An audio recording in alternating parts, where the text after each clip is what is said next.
بسم اللہ الرحمن الرحیم۔ زمبابوے کے صدر رابرٹ موگابے نے ایک مرتبہ نسلی امتیاز پر گفتگو میں کہا کہ نسلی امتیاز تب تک ختم نہیں ہو سکتا جب تک آپ اپنے ناپسندیدہ افراد کے لیے بنائی گئی لسٹ کو بلیک لسٹ کا نام دیتے رہیں گے۔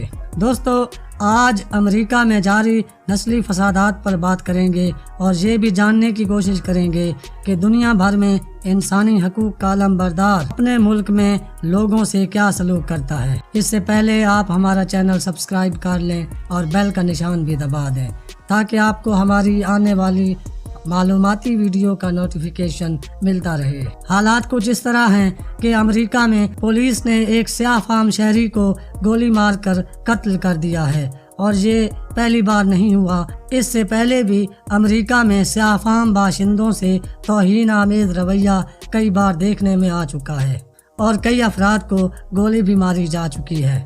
ویسے بھی امریکہ میں لوگ طویل اور سخت لاک ڈاؤن سے تنگ آ چکے ہیں، اور ایک آزاد خیال اور پابندیوں سے ماورا معاشرے کے لوگ لاک ڈاؤن اور کرفیو جیسے حالات کو کسی صورت بھی برداشت نہیں کر سکتے ہیں۔ اسی حالت میں لوگوں میں شدید غم و غصہ پایا جاتا تھا کہ ایک سیاہ فام شہری کی سفید فام پولیس اہلکار کے ہاتھوں موت کا واقعہ ہو گیا۔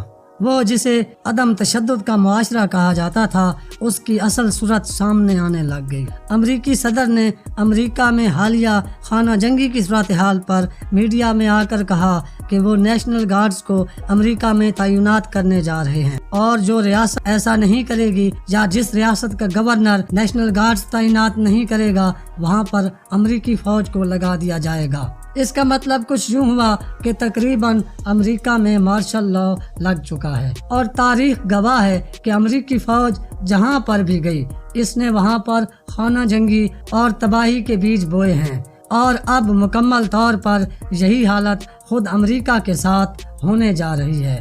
جارج فلوائڈ نامی سیاہ فام شہری، جسے مارنے والے کو ضمانت پر رہا کر دیا گیا تاکہ حالات مزید خراب ہوں، اس خبر نے جلتی پر پیٹرول کا کام کیا، اور ٹھیک ایسے ہی ہوا کہ پورے امریکہ میں انارکی پھیل گئی۔